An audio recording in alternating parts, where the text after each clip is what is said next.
Այսօր շատ կարևոր խնդրի շուրջ ենք խոսելու, որը որ մարդիկ սկսել են բազմաթիվ դեպքերի ժամանակ կիրառել, բայց չգիտեն, որ դեպքում է այն կիրառելի։ Խնդիրը հոգե-մարմնային խնդիրների շարքն է, որը շատերին հայտնի է իբրև փսիխոսոմատիկա։ Հաճախ մասնագետները, նյարդաբաններ, հոգեբույժներ, հոգեթերապևտներ այս եզրույթը օգտագործում են եւ նաեւ հոգեբանական շարքը հոգեմարմնային խնդիրների ուղղակի հստակ դասակարգված է եւ հարկ եմ համարում դրանց թվարկմամբ օգնել մարդկանց, որպեսզի նրանք իրենց մարմինը, մարմնական զգացողությունները, ցավը, էմոցիոնալ ոլորտը ճանաչեն եւ կարողանան ել ավելի ռացիոնալ եւ արդյունավետ կազմակերպել իրենց առողջության հետ կապված հարցերը։ Առաջին հերթին հոգեմարմնային խնդիրները պետք է դասակարգել մեր օրգան համակարգերի միջոցով։ Հայտնի է Չիկագոյի 7-նյակ հերթականությունը, բայց չծանրաբեռնելով մարդկանց միտքը, որովհետև կարծում եմ յուրաքանչյուրը հիմա սպասելու է լսի հոգեմարմնային խնդիրների որ խնդիրն է իրենը։ Շատ հաճախ հայտնի փաստ է, որ ստրեսի ժամանակ արձագանքում է սիրտը, աղեստամոքսային տրակտը, երիկամները, հոդերը, նույնիսկ ատամնացավը, բայց ամենատարածվածը, որը որ կարող ենք մեր երկրում, մեր աշխատանքի մեջ լսել, դա մեջքի ցավն է եւ գլխացավերը։ Հոգեմարմնային խնդիրները ինքը կապված է այն ամենի հետ, ինչ տեղի է ունենում մարմնում, օրգան համակարգերում, անգամ եթե դա աչքի թրթռոցն է, որը նյարդային տիկերի տեսքով շատ հայտնի փաստ է։ Հոգեմարմնային խնդիրների հետ չի աշխատում միայն հոգեբանը, աշխատում է նյարդաբանը, հոգեբույժը, հոգեթերապևտը։ Եվ համակարգված աշխատանքը, համակարգված գնահատումը թույլ է տալի արագ օգնել մարդուն, ով այլ գանգատով դիմում է այս կամ այն մասնագետին։ Իհարկե, թյուր ըմբռնմամբ կարող է օրինակ մասնագետներից մեկը որոշել ամբողջ համակարգը լուծել եւ բնականաբար հայտնի փաստ է, որ եթե համակարգը չի աշխատում, արդյունավետությունը ցածր է։ Հոգեմարմնային խնդիրները նաև ունեն իրենց ուրույն թարգմանությունը, որը որ հենց հոգեբանի աշխատանքում է ընդգծված։ Ուզում եմ հատուկ շեշտադրել, որ հոգեմարմնային խնդիրները վերլուծելու ենք բացառապես հոգեբանական կողմից, որովհետև հոգեմարմնային խնդիրներին կարող են անդրադառնալ նաև այլ մասնագետներ այլ ոլորտներից։ Երբ մարդը ունի ցավային համախտանիշ եւ օրգանական հետազոտությամբ որևէ երևույթ, որևէ ախտահարում չկա օրգան համակարգում, նշանակում է կա հոգեմարմնային խնդիր, այսինքն մեր հոգում, մեր մտքերում, մեր էմոցիոնալ դաշտում տեղի ունեցել կամ ունենում մի բան,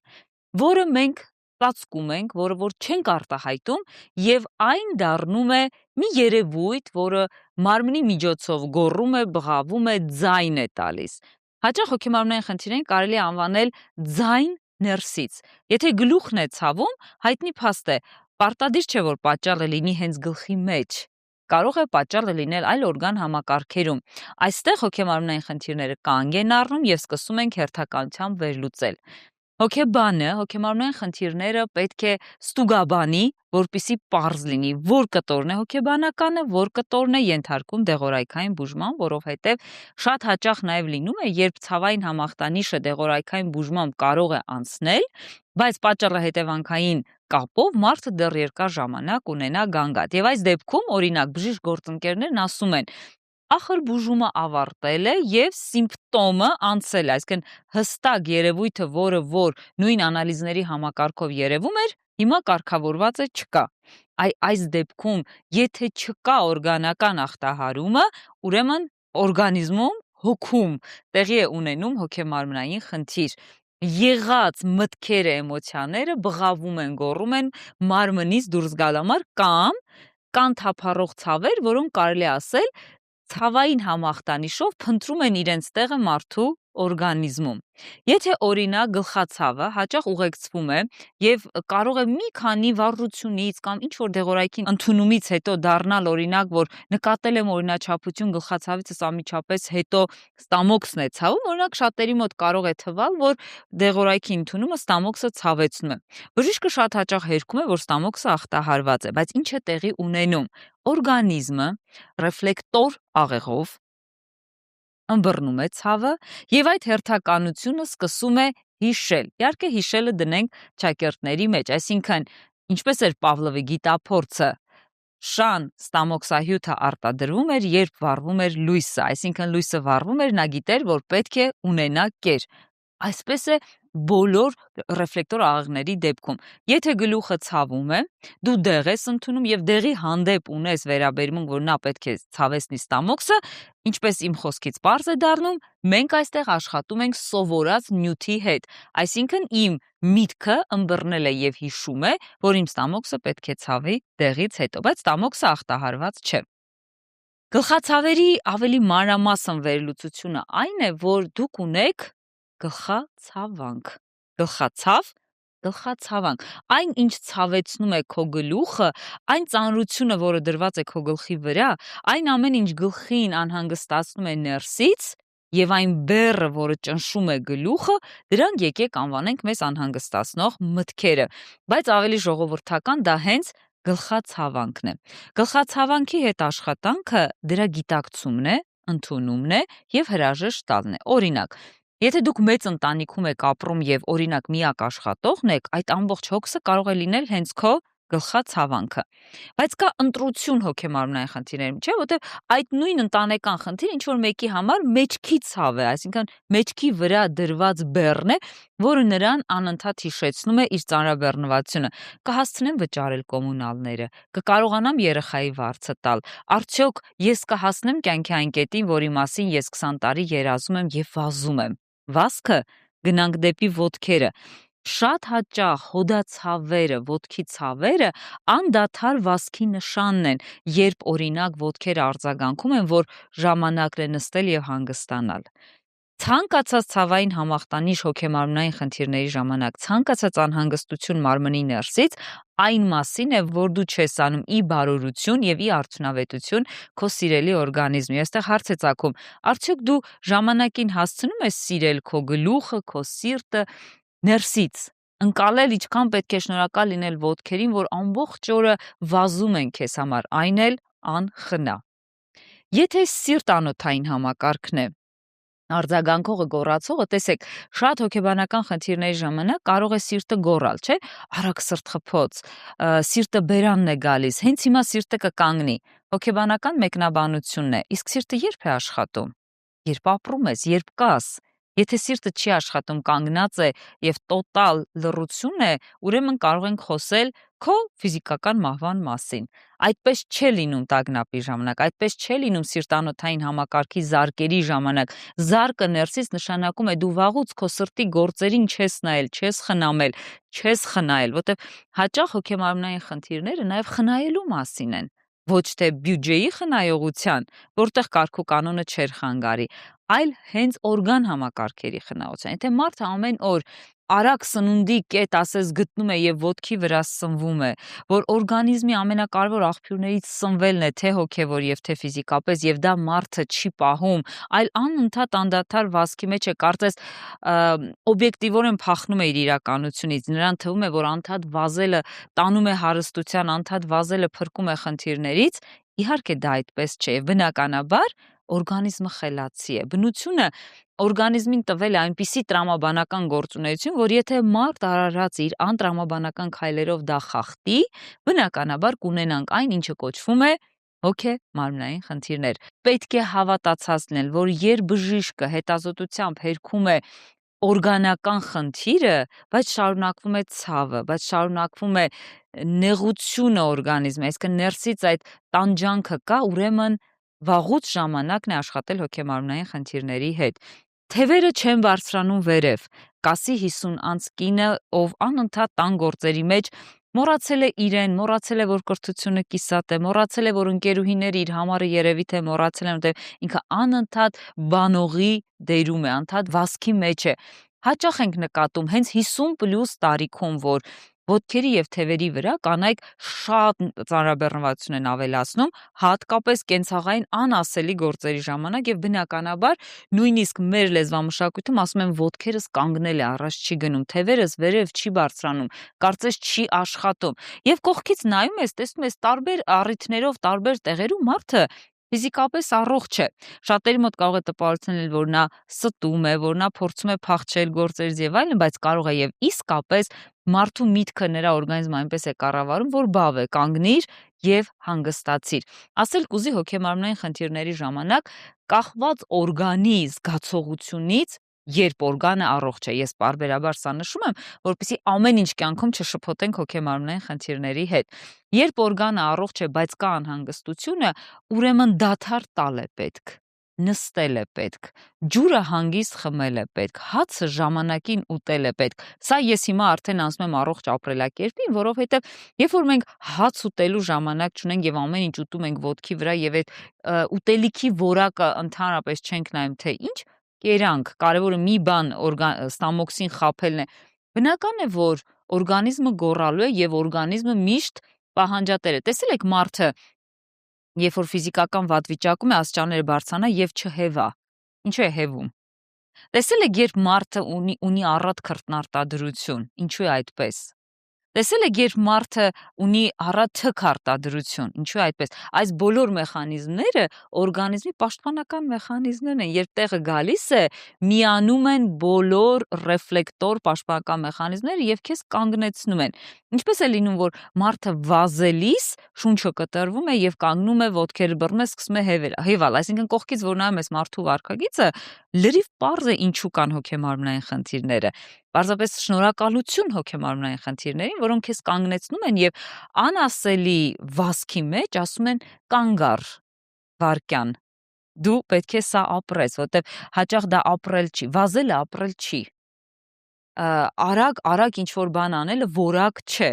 Իսկ հոգեմարմնային խնդիրները հենց դրա մասին են, որ ստամոքսի մեջ չկուտակե ստրեսը։ Ինչի մասին է խոսքը։ Ստամոքս-աղիքային տրակտը, ինչպես ասում է հայտնի հեղինակը, ուղեղ չունի, ինքը չի մարսում։ Այսինքն, երբ որ դու զգայարաններով ինֆորմացիան վերցնում ես եւ ուղեղը ֆիլտրում է, տրամաբանում է եւ այլն, դա դառնում է գործողություն։ Բայց երբ որ ինչ որ մի բան քո ներքին ռեսուրսների հետ համաձայն չի,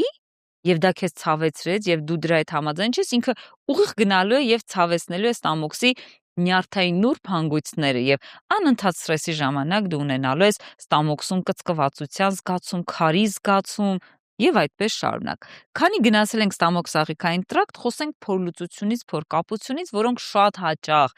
հայտնի հեղինակների մոտ նաեւ բնավորության դրսևորումներ են։ Փորկապություն չի բաց թողնում, այսինքն հավաքել է եւ իրենն է։ Դրանք փակ, հաճախ նաեւ չկիսվող մարդիկ են։ Իսկ փորլուծությունը, երբ ինչ-որ բանի հետ մարդը շատ անհամաձայն է եւ ստամոքս-աղիքային տրակտը անընդհատ ուզում է օրգանիզմը մաքրել։ Բոլորը ինքնամաքրման խելացի պրոցեսներ են։ Իհարկե, այս ամենի մեջ մենք ստամոքս-աղիքային տրակտը երբեք պետք է չանտեսենք, որովհետեւ հատկապես այնտեղ գոյացությունները բավականին կյանք արժեն։ Կյանքի գնով է մարդը սկսում վճարել, պատկերացնել է պետք, երբ կենսակարևոր երևույթ է սնվելը, դու սնվում ես եւ ամեն վարքյան սպասում ես, որ վատ ես զգալու։ Այստեղ իհարկե գալիս է օգնության մեր հաջորդ խելացի երևույթը, որը փսխումն է։ Փսխումը, երբ հատկապես սննդային վարքի խանգարումների ժամանակ մարդը ուզում է ազատվել դրանից, այսինքն հանում է դուրս այն բոլոր քննադատությունները, այն բոլոր բառերը, որոնք ինքը մի օր լսեց, ձայն չհանեց, երկրորդ օրը լսեց, չարձագանքեց, իսկ երրորդի ժամանակ արդեն օրգանիզմը գնում է ինքնամաքրման ճանապարհով։ Չմոռանանք անդրադառնալ շատ կարևոր եւ տարածված հոգեմարմնային խնդիրներից ուսագլուխների եւ մեջքի հատվածում ցավերից, որը որ ամբողջությամբ ճողվածքի եւ ողնաշարի խնդիրներ չեն, հենց ուսերի հատվածի ցավերն են, որտեղ որ մենք շատ բան ենք մեր ուսերի վրա տանում եւ չգիտեմ, չի ուզի ասել մշակութային է, բայց երևի մենք հաճախ նաեւ փոքրուց սովորում ենք, որ եթե դու ծանր մի բան ես ստանում, ուրեմն դու արժանի ես հաջողության։ Բայց բանաձևը այդպեսին չէ, դու կարող ես խելացի տանել մի բանը, այսինքն հոգսը, բեռը կամ դժվարությունը եւ դրա համար կյանքով չվճարես։ Օրինակ, շատ հաճախ շատ մեծ ծանրաբեռնվածությունները ուսերի, ուսագլուխների այս միացման կետերում կարծես մարդը անդադ մերսման կարիք ունենա, որտեղ այնտեղ ծանրություն է զգում, բայց այնտեղ նայում ես կարծես հոդերը նորմալ է, մկանները նորմալ է, ջիլը կտրված չէ եւ ինչ որ քարեր դրված չեն, բայց հոգու քարերը դրանք վիրավորանքներն են, ասված ծանր բառերն են, կամ ուղակի ծանր հոգսը, երբ մարդը օրինակ ոչ ասելու անկարողությունից անդադ հավաքում է իր վրա։ Պատկերացնել է պետք, մարդ որ չունի ոչ ասելու կարողություն, նշանակում է չունի իր սահմանները, իսկ եթե մարդը չունի սահմաններ, մարմինը գոռալու է, ծագելու են հոգեմարմնային խնդիրները։ Չենք կարող չանդրադառնալ շատ տարածված ու կարևոր մի խնդրի, որը կոչվում է քարի զգացողություն կոկորտում կամ հաճախ ենք լսում կոկորտի խողովակի մեջ որևէ երևույթ խանգարում է։ Շատերը կասեն փառի տեսքով է, քարի տեսքով է, չոփի տեսքով է, ծակում է, խեղդում է, փակ է։ Կարծես առաջին հատկից լսում ես, ասում ես, իսկ ինչ կարելի է անել, եթե բժիշկը ասել է ամեն ինչ նորմալ է, նույնիսկ եթե արկա է վահանաձև գեղձի խնդիրներ, բժիշկը ասում է դա չի կարող կապ ունենալ, հղումը տանք մեր հարգելի գոլեգաներին, ովքեր ոչինչ չեն հայտնաբերել, նշանակում է կամ պետք է այնտեղ հոգեբուժի նյարդաբանի հետ բուժել դեպրեսիվ համախտանիշ, միգուցե այդ զգացողությունները հաճախ լինեն դեպրեսիայից, բայց գանք մաքուր հոգեբանական մասը։ Պատկերացնենք կոկորտը խողովակ է, եւ այդ խողովակով անցնում են շատ բաներ։ Օրինակ մենք եկեք դիմենք մետաֆորաներին, որովհետեւ տեղին է նշել, որ հոգեմարմնային խնդիրները շատ լավ կարելի է մեկնաբանել մեր ունեցած բոլոր ասացվածքներով։ Չի կարողանում կուլ տալ։ Ինչը դիմացինի ասած բառը, ասում է մի փուտ գինով կուտվի, այնքան դառն էր խոսքը, որ մի փուտ գինով կուտվի։ Այս բոլոր ասացվածքները ցույց են տալի, որ մեր զգայարանները աչքի տեսածը, ականջով լսածը, մինչև ստամոքս հասնելը այլ օրգանները նույնպես ի վիճակի են արձագանքել։ Ինչպես ասում են, նայած ում մոտ է թույլ տեղը։ Թե թույլ տեղը կոկորտն է, այսինքն չկարողացա նրա ասածը կուլ տալ։ Ասենք օրինակ հենց պրակտիկ կոկորտի զգացողության հետ կապված մեր սիրելի հեռուստադիտողները, հետևորդները թող միանան, եթե ունեք կոկորտում ծանրության զգացողություն,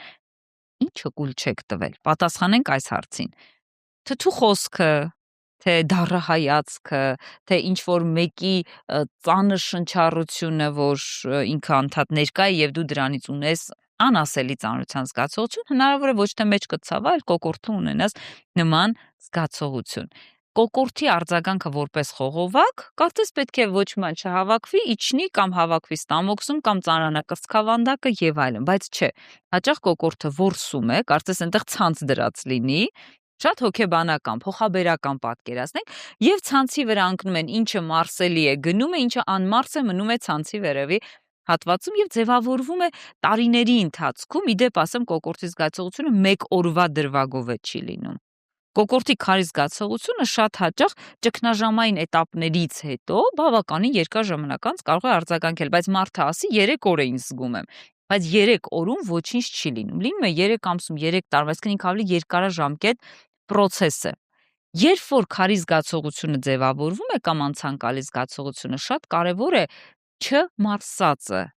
արտահայտել կամ չարտահայտածը արտահայտել եւ հստակ հասկանալ ինչի հետ մենք գործ ունենք, որտեղ շատ հաճախ որևէ մեկն է կանգնած, չէ՞ որ խոսք կա, նա փշի նման կոկորտիս է, ոսկորի նման կոկորտիս է։ Այս արտահայտությունները պետք է վերածել եւ անձի վերածել, որտեղ հաճախ դրանք մարդիկ են։ Կամ մարդը լավն է, ենթադրենք X մարդու մասին է, բայց նրա ասածն էր թթու։ Կամ այսինչը միշտ լավ է ինձ հետ, բայց նրա հայացքն է փոխվել, ես դրանից շատ մեծ սառնություն եմ զգում։ Կոկորտից պետք է հանել բոլոր մարդկանց, բոլոր չարտահայտած խոսքերը եւ անընդհատ կոկորտը պահել հիգիենիկ դատարկ վիճակում, որը կբերի իհարկե դրական ներքին զգացողության։ Մեր լեզուն, խոսքը, բառը, ձայնալարերի ամբողջ հատվածը նաեւ նրա համար են, որ մենք անընդհատ լավ բաներ ասենք։ Ինչու ոչ, հենց մեր հասցեին։ Հոգեմարմնային խնդիրների լուծումը շատ է սիրում ինքնաշոյանք, թե ինչքան լավն ես դու, թե ինչքան բարիք ես դու տարածում, ասեք ու անխնա, որովհետև նաև չգնահատված չարժևորված լինել նույնպես դառնում է հոգեմարմնային խնդիր։ Հաճախ տեսողությունն է վատ թարանում, էլ ինքը չի կարողանում տեսնել, թե ինչ է կատարվում իր շուրջ։ Սրանից տեսողությունը կտրուկ կարող է վատ թարանալ։ Ականջների մեջ տհաճ զգացողություն է, որտեղ երկար ժամանակ այդ կոնֆլիկտները լսելը նրա մոտ ձևավորում է ականջի ներսում փակվածություն, խշշոց, կարծես վակուումի մեջ լինի։ Ագրեսիայի չարտահայտելը ատամի տակ է թողնում, ասում է ատամի տակ բան կար, չասած։ Սա կարող է բերել լուրջ ատամնացավի։ Եվ ինչպես ասում են, էլ որն ասեմ, էլ որը, ամբողջ հոգեմարմնային խնդիրներ իրենցից ներկայացնում են բացառապես, եթե սահմանումը տանք, չարտահայտված հույզեր, չասված խոսքեր, որոնք արտահայտելուն մենք արժանի ենք։ Մենք արժանի ենք, որ ապրենք այն զգացողությամբ, որ չկան հոգեմարմնային խնդիրներ, որ մենք մեր հետ հաշտ ենք, որ մենք մեր տանիքի տակ, մեր ստեղծած տանիքի տակ ունենք առողջ օրգանիզմ։ Պատկերացրեք, հաճախ աբսուրդի ժանրից է, օրգանիզմը առողջ է, բայց մարդը ապրում է դիսկոմֆորտի մեջ։ Ինչու՞։ Ինչու դու արժանի չես լավ ապրել։ Պատասխանեք այդ հարցին, ձեզ արժանացրեք այդ զգացողություններին, որ ես արտահայտեմ բոլոր զգացողությունները, որի արդյունքում ես կունենամ դրական ինքնազգացողություն։ Սա է լուծումը։ Պետք է հիշել, որ հոգեմարմնային խնդիրները չեն ծագում մեկ ժամում։ Հոգեմարմնային խնդիրները միշտ հանդիպում են քրոնիկ բնույթի, երբ օրինակ փոքրուց մարդը պարբերաբար մեծացել է կոնֆլիկտային իրավիճակներում կամ անընդհատ լսել է ծնողի քննադատություն կամ դպրոցում անդադ ունեցել է անցանկալի հարաբերություններ եւ դա ֆիքսվում եւ կարծես բուն է դնում մարմնի որևէ անկյունում։ Ուստի ցանկացած բայ երբ ֆիքսում եք, որ դուք առողջ եք, բժիշկն ասաց, ստուգման պատասխանները մաքուր են, ստոպ։ Ժամանակն է, որ ընկալեք, իսկ ինչի մասին է գոռում օրգանիզմը։ Խնդրում եմ, պատասխանեք։ Ձեր հոգեմարմնային խնդիրը ինչ է ուզում ձեզ ասել։ Լսեք, ականջալուր եղեք, որտեվ էլ ավելի ծանր հոգեմարմնային խնդիրների շարքից կարող ենք առանձին քննարկել իհարկե քաղցկեղը, նորագոյացությունները, որոնք որ նույնպես մի օր կուտակվածի, չներածի, չարտահայտածի արդյունք են։ Եվ ամենակարևորը բացահայտման տեսանկյունից այն է, որը պետք է տարաբաժանել, որ դեպքում մասնագետի դիմել, այն բոլոր դեպքերում, երբ բժիշկը ժխտեց օրգանական խնդիրը եւ միգուցե ձեզ մոտ լատենտ փուլում դեպրեսիա է, որտեղ հոգեբանը ավելի հեշտ կաշխատի, քան արդեն բացահայտ եւ դեպրեսիայի ծանր ձևերի ժամանակ։ Եվ ի դեպ հոգեմարմնային խնդիրները նաև մարդու համար հաճախ շահեկան դիրք են ստեղծում։ Իր ոտքը ցավում է, կամ ինքը ավելորդ քաշ է հավաքի, կամ իր թևը չի բարձրանում եւ դրանով ինքը իրեն շատ աշխատանքներից ազատում է։ Առողջապահության ոլորտում ապահովագրություն ամբողջ աշխարհում տարածված հրաշալի նախապայման է փսիխոսոմատիկա ունենալու համար։ Եթե ես X խնդիրը ունեմ, ես կարող եմ երկարաժամկետ գումար ստանալ եւ չաշխատել։ Դա բնավ իհարկե կյանքի որակի ինքնազգացողության ինդեքսի համար հարմար մի բան չէ, բայց դա փաստ է, որ հոգեմարմնային խնդիրները հաճախ մարդու համար շահեկան դիրք են։ Ունեմ խնդիրը, կարող եմ քիչ չարչարվել։ Բնականաբար պետք է նշել, թե ովքեր են հակված եւ թե ինչ ժամկետներում է ծագում հոգեմարմնային խնդիրները։ Հակված են հոգեմարմնային խնդիրների բնականաբար ներշնչվող զգայուն մարդիկ, ովքեր որ իրենց ներքին ռեսուրսները ոչ թե օգտագործում են ի պաշտպանություն իրենց, այլ իրենք սովորել են, որ օրինակ պետք է լավը լինեն եւ չեն պատասխանում կամ չեն գործում տարբեր իրավիճակներում։ Բնականաբար այդ ժամանակ իրենց փոխարեն խոսում է օրգանիզմը։ Դուք հեշտ կճանաչեք հոգեմարմնային խնդիրներ ունեցող մարդին, դրանք չխոսկան, պարփակված, միտքը չարտահայտող մարդիկ են, բայց նրանք հաճախ ասում են ինչ համեստ են, ինչ լավն են, ինչ ամաչկոտ են։ Բնականաբար հենց այս մարդիկ էլ ճնշված են։ Օրինակ տեսեք ուղիղ կապը ճնշվածություն ունեցող մարդիկ հաճախ տառապում են արյան ճնշման տարբեր խնդիրներով։ Եվ եթե օրինակ մարդը թունավոր հարաբերություններում է երկար ժամանակ, նա կարող է առաջի տարում ոչինչ չկուտակել, երկրորդ տարում անդադ մտածի, որ կանցնի, ոչինչ կանցնի, բայց երբ հոգում բավական է մեկ հատիկը բույն դնի, նա սկսելու է ձնագնդի մեթոդով մեծանալ եւ դառնալ քրոնիկ ցավ, որի անունն է հոգեմարմնային խնդիր օրգանիզմի ամենատարբեր հատվածներում։ Եթե ամբողջ շարքը ասելու լինեմ, նրանք շատ են։ Մենք ունենք դասախոսությունների շարք, մոդուլային կրթություն հենց հոգեմարմնային խնդիրների համար, որը կլինիկական հոգեբանի դպրոցում է։ Այնտեղ մենք մազաթափությունից մինչև ոտքերի փքվածություն խոսում ենք իբրև հոգեմարմնային խնդիրների շարք։ Գրականության բնականաբար ավելի խորքային կարելի է ճանաչել սոմատոֆորմ, սոմատոմորֆ խնդիրների քննարկմամբ, որովհետև այնտեղ խնդիրների շարքը շատ է եւ սեփական օրգանիզմը ճանաչելիս իհարկե մասնագետի օգնությամբ կարելի է այդ ճանապարհը անցնել, դատարկել հոգին, վերականգնել, վերաթողարկել եւ ունենալ առողջ առանց թակարդների հոգեբանություն, որտեղ հոգեմարմնային խնդիրները հաճախ հոգեկան աշխարհի համար թակարդներ են։ նրանց մեջ ես դու ընկնում, բայց իրականում դառնում է, որ նա քեզ զգուշացնում էր։ Ուղիղ կապը հոգեմարմնային խնդիրների մեր պաշտպանական մեխանիզմների թուլացման հետ է, որտեղ 10 տարի շարունակ կարող է ինքնարդարացում պաշտպանական մեխանիզմը քեզ պաշտպանել տարբեր իրավիճակներից, օրինակ թե ինչու ես դու դիմանում բռնությանը։ Հոգեմարմնային խնդիրը 10-11 տարի անց ասում է ստոպ։ Դու այլևս տեղ չունես։ Տառապում ես արյան ճնշմամբ, ձեռք ես բերել բազմաթիվ հիվանդություններ եւ այլն, բայց բազմաթիվ հիվանդություններ ասածը թղթապանակը նայում ես, ամեն ինչ կարգին է, բայց մարդը հյուծել եւ կարծես ամեն օրգան իր տեղում չլինի, չեն գործում ըստ ֆունկցիաների։ Իրականում հոգեմարմնային խնդիրների շարք ունենք թողարկած, որտեղ որ հուշում ենք ինչպես աշխատել ամեն կտորի հետ։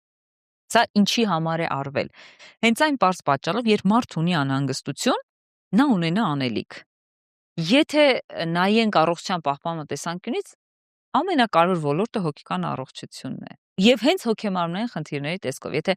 քո գլխում դու չես պահում ավելորդը,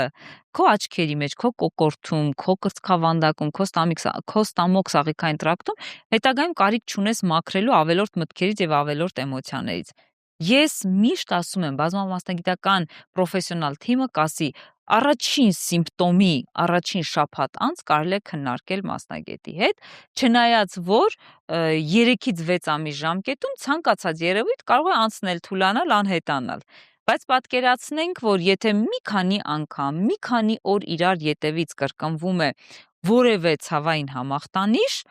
եւ բոլոր հետազոտությունները տալիս են գոհացուցիչ պատասխաններ, նշանակում է հոգեբանական։ Շատ հաճախ մեզ հարց է տրվում, թե կարող են հոգեմարմնային խնդիրները ի վերջո հանգել ֆիզիկական ցավի։ Ես հարցին պատասխանում եմ հետևյալ կերպ. եկեք մենք ուղղակի ամեն օր նստենք եւ ասենք. ես ունեմ նորագոյացություն։ Կարծում եք ամեն օր կրկնելով